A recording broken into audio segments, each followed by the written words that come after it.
The Sentinel is known to be reliable, fearless, disciplined, consistent, courageous, motivated, and skillful. So do what you feel passionate about. Take chances. All these qualities start from the mind. Your mind can be your worst enemy or your most powerful weapon. The world becomes your library to help you to become better at your craft. Is this the dagger? Learn how to achieve greatness and tap into the Sentinel mindset. Well, good morning, everybody. Welcome to another edition of the Sentinel Mindset. Yes. Today, first of all, for everyone listening, I am so excited who is here with us right now. And just give it a little tighten in here. Yeah, right there. There you go. Yeah. Today, we got Joshua Houeto. Now, for those who do not know who Joshua Houeto is, Joshua has been with Sentinel Security for, Joshua, how many years? At least I'm going to say 4 years. Yeah, it's been about 4 years. Yeah. And I'll say this. He is the epitome of special, okay? Oh, man. And he has, like, his work, his body of work with the company has been so impactful. It's literally has me thinking, I need to get Joshua in here so people can hear who Joshua is. Joshua started with the company, working with us in the front line of security. He did an incredible job. He always embodied what we say is having humility and excellent work ethic. Thank you. And then Joshua decided he wanted to jump into leadership. Yeah. Now, for us, leadership is literally to serve others. And Joshua has been serving, man. He serves people. He has such a passion for people that he makes an impact on people's lives literally daily. Joshua, thank you for coming down, bro. I'm so happy that you're part of the organization. I'm honored. And I want today people to just get a little glimpse of who you are and jump into the Sentinel mindset. Sentinel mindset. Wow, man, that introduction was crazy. I don't even know what to say. Got me feeling like a VIP, a guest of honor. Yes, and man. Thank you so much for that. I appreciate it. And like I was saying, man, being a part of this company has also been transformative for me, because I believe that this company is a place where people's paradigms get shifted. And I know the quality of person that I am, and it's amazing because I feel like I find that here too. And it's like, iron sharpening iron. We make each other better. Right. So thank you for being you. Yes. And for the space you give us as a team to grow and be our best self. It doesn't feel like we have to limit ourselves, but we can be the best version of ourselves. And a lot of people are looking for that, a community. Let's just go outside of organization and security, but people are looking for community, a place to feel safe, to be themselves. That's why there's such a mental health issue. That's why there's such an identity crisis, because people don't have a safe place to be them. So thank you. That's good, man. Thank you. That's really good. Let me ask you this, Joshua, just because, again, I think it's important for people to understand, I guess, your thinking. Yeah. How do you look at the work? Mm-hmm. I mean, for yourself, you have a system in place for yourself that you use to come in and perform. Okay. Right. How do you look at the work when you wake up and you start a shift? Start your day in life. It doesn't even have to be work. How do you look at life to say, I'm going to come in and do this? Yeah. Well, I'm somebody who believes that, life is a gift that we have. And I'm a man of faith. I believe that God ordained and orchestrated and created everything, and every single one of us has a purpose. For example, this microphone was created with the sole purpose of taking my voice and transmitting it out in airwaves so people can hear it. So this was created by a person, a manufacturer with a purpose. And so are these headphones, so is your watch. So everything in life, every inanimate object is created for a purpose. The unfortunate thing is, we being the most intricate beings in existence, most of us don't know our purpose. But if you were to go through that logical deduction, we are also not here for no reason. So I'm just somebody that I tap into the Creator. I have a relationship with God, with Jesus Christ. And I understand that first and foremost, like, He loves me. He created me for a purpose. And I'm here for a reason. I'm not here for just to dilly-dally or just to make money. I'm here to impact lives. So that bleeds through everything that I am, whether it's in my family life, whether it's in my job, in my relationships. If I'm cleaning toilets, I'm going at it with a purpose, whether it's the way I clean the toilet, whether the way I interact with my manager, whatever it is. So Sentinel, when I come to work, it's just an extension of who I am. My purpose bleeds through that even as I go to work, whether it's just my aura, whether it's just the conversations that I have a purpose. And I feel like my purpose is to help people discover their purpose because too many people don't know that. So it's really my faith informs my worldview. And since I understand that every single person has a purpose, one of the most powerful quotes to me is that the richest place in the world is the graveyard. Because the graveyard has a substance known as potential, and potential is one of the most valuable commodities. It's more valuable than gold. It's more valuable because you cannot quantify potential. Right. But most people die with their potential because they don't know who they are. Wow. So I'm on a mission to make sure that everybody I meet does not add to the wealth of the graveyard, whether that's at work, whether that's at school, whether that's at my church. I believe, I don't care if it's the homeless man on the street, if it's the woman that feels like no one loves her because she has changed her gender and she feels confused. Everybody has a purpose. We just have to connect to the manufacturer of the purpose, and then it will be made clear. So that's me. That's me. So, Joshua, I mean, we're human beings. Yeah. We go through emotions every single day. Right. When things are kind of down or not working in your favor, or when you're just not at your 100%, what do you do that helps you kind of baseline again and be like, you know what, I need to do this to move forward? Yeah. I come into something that I call rest. And like the Bible talks about it, God will give you rest. And it doesn't necessarily mean just go to sleep, even though that's a part of it, because you could go to sleep and still be depressed. I mean, how many people watching this, you probably slept, I need to take care of myself. You slept and you woke up more tired than before. So when I talk about rest, it's so much more deeper. It's almost spiritual in a sense. And I have an acronym for that word that breaks it down. So R for rest would be refocus. Refocus, because we live in a world of so many distractions, and you have to refocus every single day. Even the Bible says, renew your mind. Don't be conformed to the world, but be transformed. You literally have to change your mind and renew it every day. Refocus. And then the E stands for exit. Listen, I cannot look left and right at the same time. The reason why a lot of us are really feeling this atmosphere of heaviness and depression is because what are your eyes focusing on? What is your mind beholding? So for me to refocus and to enter into rest, I have to exit some things. Maybe I need to take some time off of social media. Sometimes you have to disconnect to reconnect. Maybe you have to exit that relationship that's all about toxicity.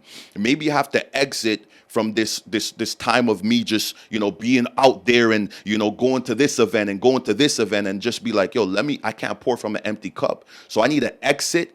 You need to exit somewhere before you can enter somewhere. You need to exit strife before you can enter peace. You can't have them both simultaneously. Then S is silence. You need to be silent. You need to be still, because the greatest innovation, the greatest paradigm shifts, the greatest epiphany comes in the time of silence. When you're not so loud, when it's quiet, that's when the eternal God can speak to you, because he speaks in a still small voice. And the world is so loud. So when I get still, he gets I explain to people, prayer is not a monologue, it's a dialogue. There's a lot of people that pray, God, I want this, I want this, I want this, and then they leave. And the God's like, wait, hold up. I was just about to answer you. Like, imagine me and you are having a conversation, and then you just ask me all this question, like, peace, and I leave. Right. That's what we do to God. Right. So I need to, once I refocus and I exit some things, I need to get silent to let God speak to me. And then finally, the T is this is the most important part for me. The T stands for transformation, transit. Because when I allow these things to happen, life is not about what you do. Life is about who you are. And once you master who you are, out of who you are will come what you do. We got our priorities skewed. Right. I just rhymed. I wasn't trying to, but I'm a rapper. But Yes. So if I focus on becoming and being, then The doing will just be a natural flow. But because we live in a social media a world, we prioritize, let me do this and I got this. And you meet one person's like, yo, I'm this and I'm that, I'm this, I'm that. But we have no longevity. We have no steadfastness because it's all about what we do. But transformation is the place when I become, and it's kind of like out of me will flow. So whether that's me going to the job, whether it's me having a conversation, I'm not even trying because I've mastered rest, because there's a place I can go to, and that's why I love my relationship with God, because I don't see it as religion. I see it as relationship, because just being in a marriage context, I'm not married. I know you're a married man, but one of the benefits of marriage, I'm sure you can agree, is to have a safe place to go to. And that's the same way I see it with God. When I'm feeling down, he's my safe place. Wow. He's my rest. But here's the benefit. He knows everything. He has control of everything. So that's my secret sauce. Bro, that is profound. And I'll say this to you, the impact that you have around people is contagious. Okay, it's contagious. Wow. This is like direct feedback and direct observations that I see. Yeah. Let me ask you this, because you're in leadership right now. Yeah. What you probably see a lot of people that are not always working the same way. Yeah. Okay, meaning as in like they're looking at things a different way. What do you think are the biggest obstacles for people to achieve? And when we say success, we're not talking about success of like I've made it, I financially made. I'm talking about just like well-being success. Or what do you think are the biggest obstacles to people to stop them from looking at something different ways, or stop them from going in a way where they're representing and they're at, and you know what I mean? What do you think are those obstacles? I think it comes back down to the heart. I think it comes back down to the heart, because the heart is such a powerful place. And I'm just not talking about, to do. Yes. Not like, I mean, the heart is the essence of who you are. It is your emotions. It is your feelings. It is your personality. It is your belief. It is your paradigm. It is your preconceived notion. It is the issue of the heart. We have a heart issue. And what I mean by that is the heart is the canvas in which creation is made. The heart is the canvas, and where what comes out of it is either creation or destruction. So if a person can touch your heart, that person has the power to either pivot you or destroy you. So it's really about the heart, and a lot of our hearts are so weighed down by this world we're living in. I feel like we're living in a matrix. Literally, there's so much superficiality around us, but a lot of the stuff around us is not real. It's not reality. Right. So once our heart is not in alignment, it now affects our mind. Right. And if your mind is not in it, it doesn't matter how hard you try, you're not going to be able to do things with excellence. If your heart is not in it, then you're not going to be able to see things in a different perspective. And it goes back to the analogy I used about rest. The only way to change your heart is to come into that place of silence, that place of repositioning, that place of realignment. We need to change our heart. That's why we need to stop focusing so much on the exterior. That I'm this, I'm a lifestyle coach, I'm this, I'm that, I'm that. And that's not a bad thing. But the reason why the mental health pandemic, and that's something like I really am burdened for, is so huge is because we're so focused on the external while we're empty.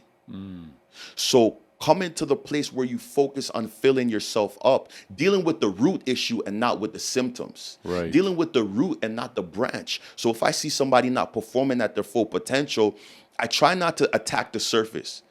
I try not to be like, yo, why you late?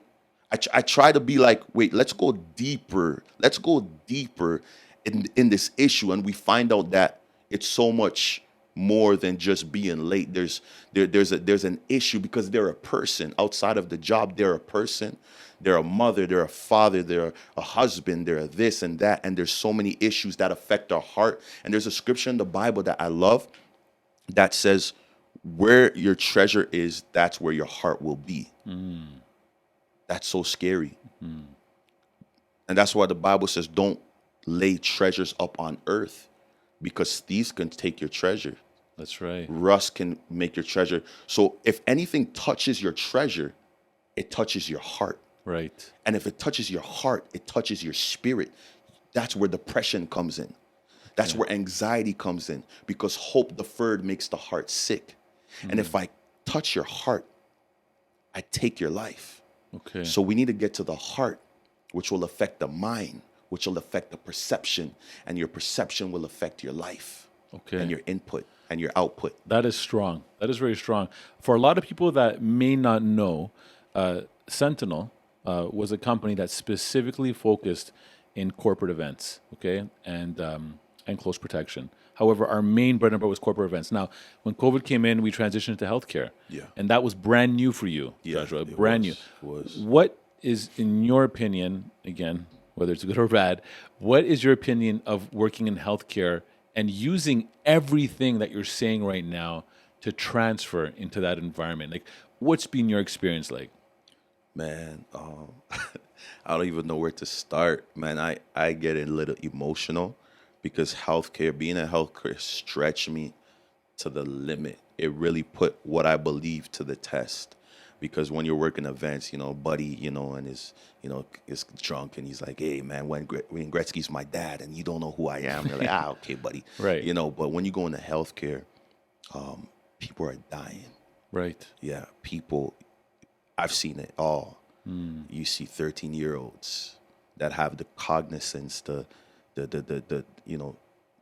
mind to even try to kill themselves. Wow. And you see it all. You see humanity, the rawest form of humanity. I've had the opportunity to I'm just at the door. You're just doing your job, but it's never just you doing your job. Right. Whether you like it or not, like life and humanity comes to you. I'm just at the door. I'm just a doorman. I'm just watching the door. And a family comes in crying. They're what's going on? Father just died.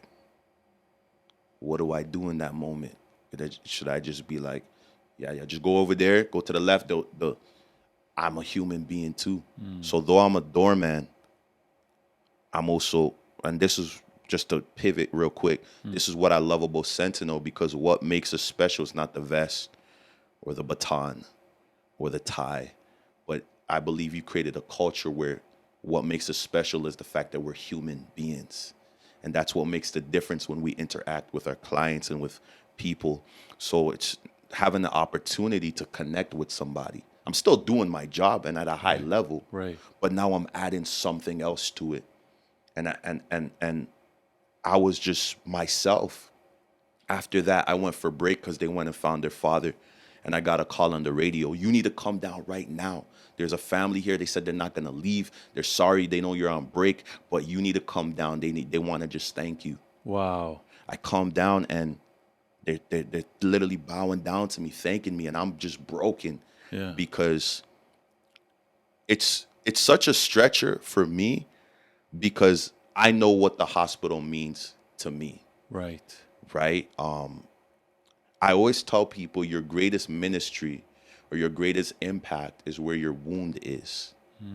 I've been wounded so much in life.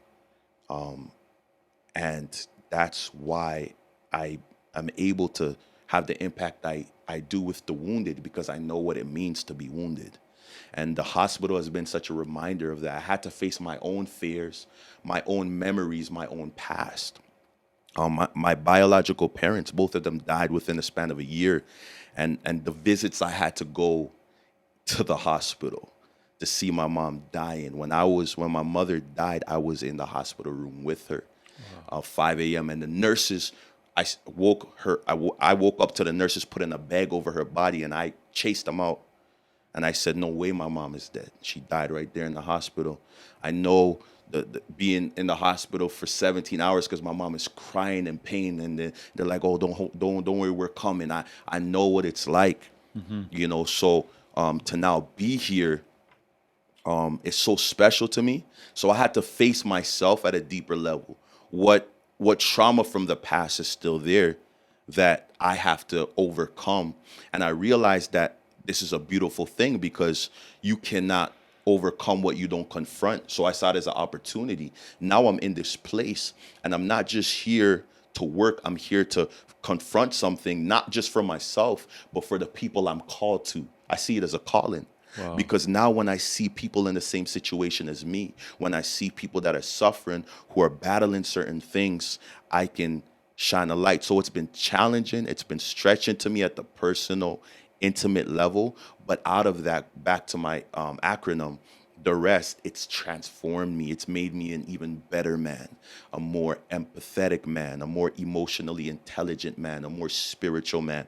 It's made me more of a man who understands the plan of God, and that it's about adding value and not taking value.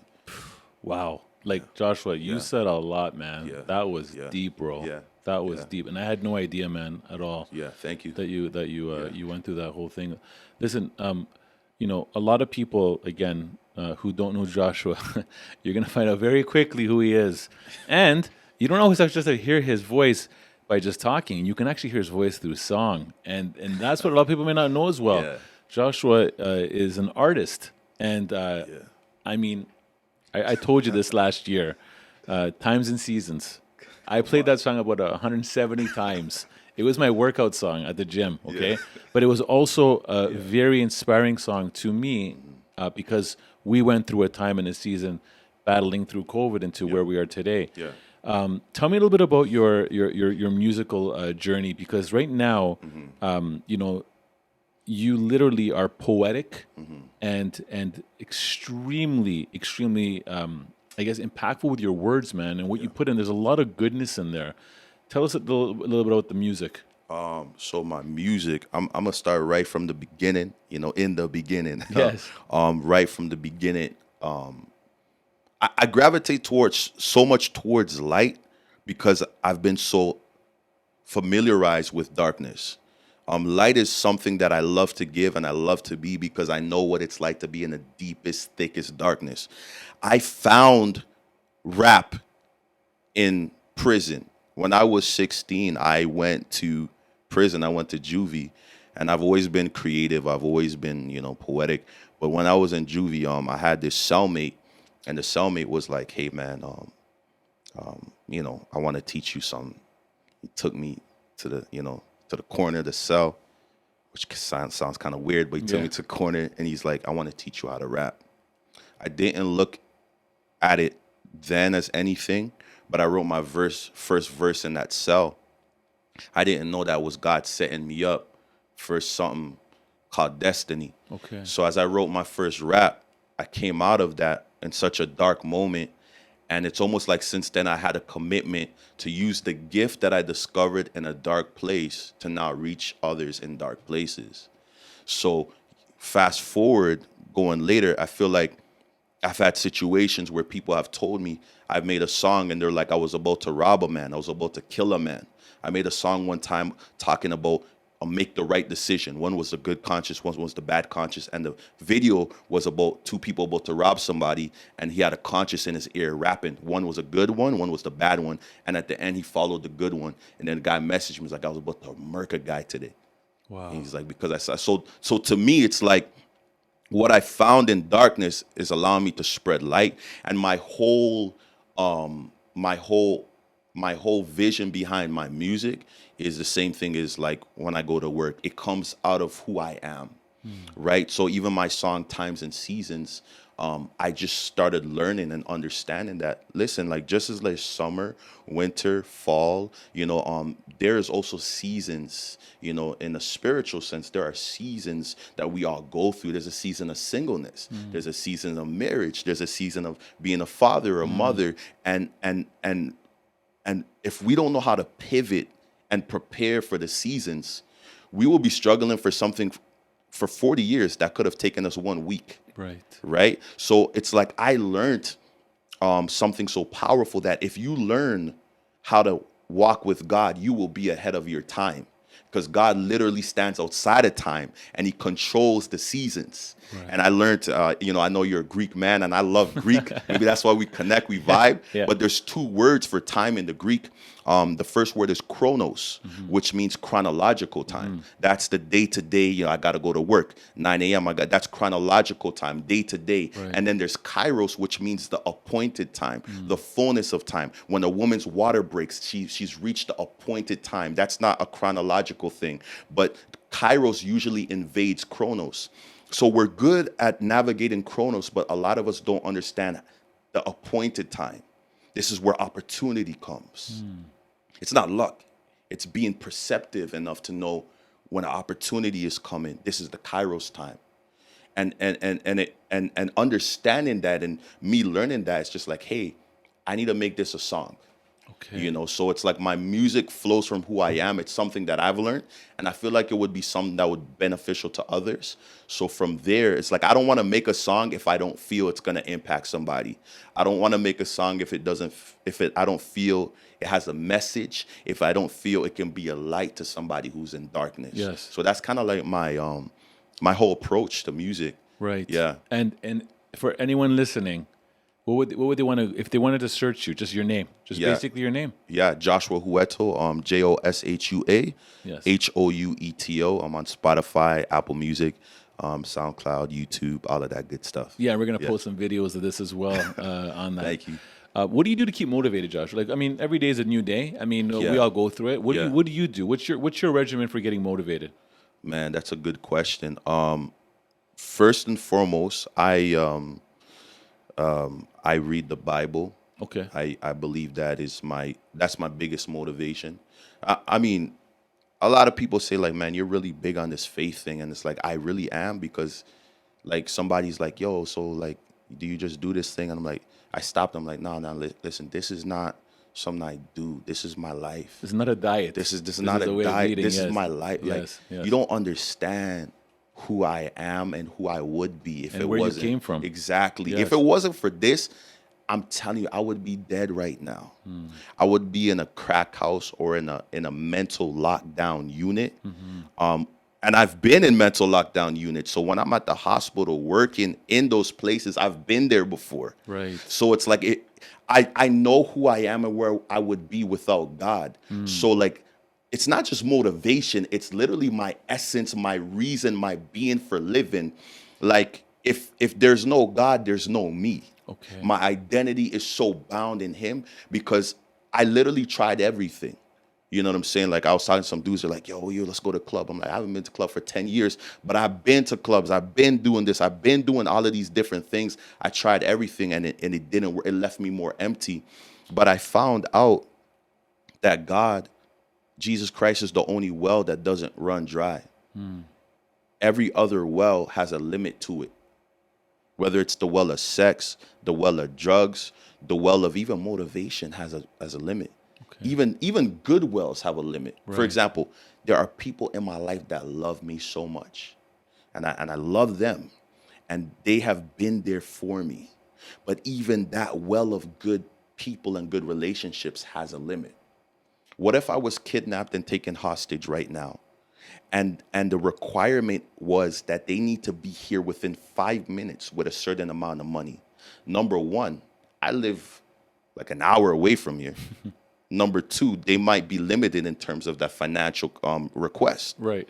Even though they loved me, there's still a limitation in certain areas. Sometimes they're limited by distance, limited by resources, limited by the fact that they're at work, they're human. So people that even in the good thing, there is still a limit to it. But the thing with God, there's no limit to Him. There's no distance limit. He's here right now with me. When it comes to, in terms of what I need, He's at all times, God is always there. He's the well that doesn't run dry. Not to say the other good ones are not good, but I realize my ultimate source of motivation is the one that created me and knows me most intimately. And that motivates me even when I'm done, when I'm finished, when it feels like I just got beat up. Because life, man, let me tell you about something called life. Life knows how to come at you. Let me speak into this mic. Life knows how to come at you and knock you out. And there's days when I'm done. And then just I get some inspiration from God because I develop a relationship with him.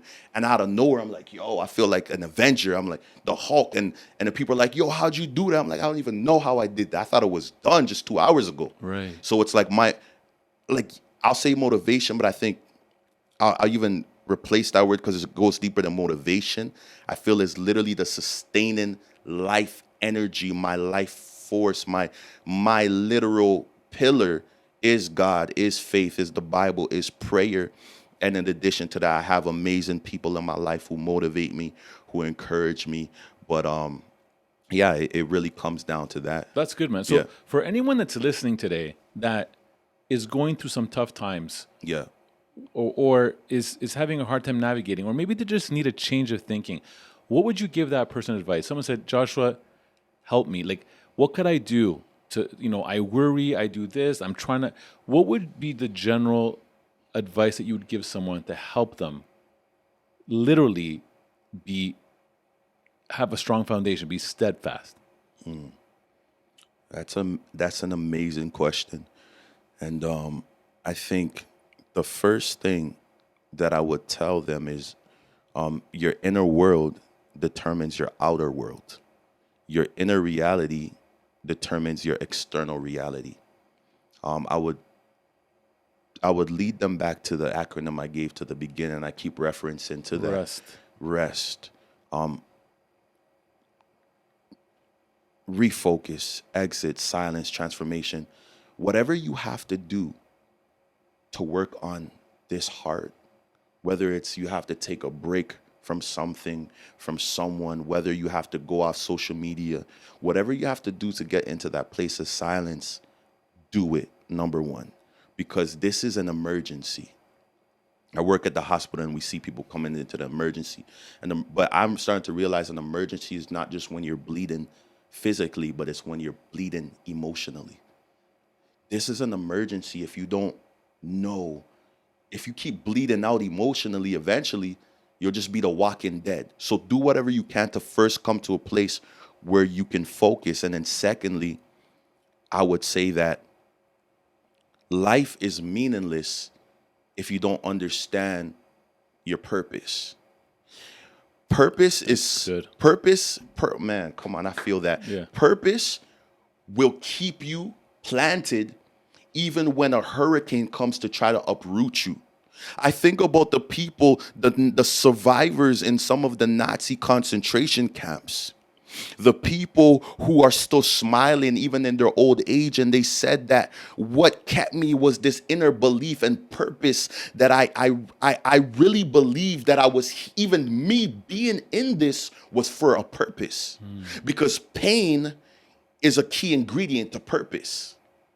See, when we shift our paradigm, I understand that when pain comes into my life, I shouldn't get depressed, but I should be joyous because pain is like a Kinder Surprise. Inside of it, there's purpose. And a lot of us do not find purpose because we don't face our pain. We medicate it. So, oh, come on. So when pain comes, I'm going to just take some drugs to medicate, escape the matrix. Right. When pain comes, I'm going to just go and find some escorts. When pain comes, I'm going to just binge watch some Netflix. Yeah. It's sometimes it's even the little stuff. Yeah. But we need to learn how to face it and undergo the surgery that pain brings. It's like a surgery. It cuts you, but when you're done, you will be whole. It will lead to purpose. But the only thing about this surgery is you cannot take anesthesia. But the beautiful thing is I don't have to face the pain alone. That's what shifted my paradigm. Okay. Wow. If I had to face it alone, while I'm getting cut with no anesthesia, I would knock out. Right. But imagine they're cutting you and the person you love the most was holding your hand, looking you into your eyes, smiling. You would almost forget the pain. Or I would liken it to a mother who's birthing and she's like, I can't take the pain. Yeah. And the child is in her hand. Right. She forgets the pain. Right. And that's what I see God as. He is literally the person with you when you're going through the birthing process of purpose. That's huge. Yeah. I mean, we were talking about this outside just before we got in Yeah. here about purpose. Yeah. you'd hit something right now that is huge. Yeah. Anyone listening, you should ask yourself this question: what is your purpose, right? If you're not in tune with your purposes, you literally could be walking life blindly. Yeah. Right? Missing opportunities, not being connected to your being. Yeah. I shared with you, Joshua, that my purpose, this is kind of what I shared with Joshua. About a week ago, I was talking with my wife, and we were talking about purpose. And I told her that literally what I do, why I do it, is absolutely not motivated whatsoever by money. And I showed her a meme of Gary Vee that basically says entrepreneurs are literally someone that have a passion that are not driven by money. Yeah. Okay. And I read that, and that resonated with me because my purpose in life is so clearly defined that I'm here on this earth to help others. Yeah. That's what my purpose is. Yeah. And everything that I do Yeah. is all driven from that. To me, when I see you and hear you talk about purpose, Yeah. to me, it's very evident that your purpose in life is also to help others. Yes. Okay. And you do that. And that's not something that we just say, it's something that is demonstrated through action. Yeah. Okay.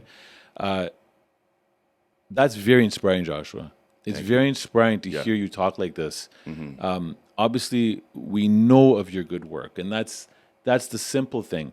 But it's who you are as a being. It's your influence on others that really defines everything. And for that, man, I commend you, man. I honestly sir. commend you. You are on that track. Appreciate you that. are destined. You are Wow. destined for greatness. Wow. Okay, that is not going to shift and change. You are so in the track that your feet are welded to the metal. Come on. Okay, so Come on. to Yeah. me, Yeah. that is something that anyone that's listening that is hearing this, you need to get to a spot to find out what your purpose is, Yeah. and then live by that. Do you have any other closing words, Joshua, that you would want to share about anything at all? Because to me, again, just what I heard today, I mean, just when you think you know someone, Yeah. you find out even more, right? We just unboxed Yeah. 14 stages. Yeah, we went deep. Yeah, we went deep. Is Yeah. there anything that you would share to anyone at all listening to this? Again, that could just redirect or change as closing words. Yeah. I feel this really deeply, and I just want to share with somebody, like, don't dream it's over. Like, it comes, like, there's a song I used to hear a lot when I was a kid. Hey now, Yeah. don't dream it's. But, Yeah. like, it's such a powerful lyric. Don't dream it's over. Right. There are two realms that are present to us when we enter into a sleep state, when we go to our beds. That is the realm of nightmares or the realm of dreams. Life usually presents us with a lot of nightmares.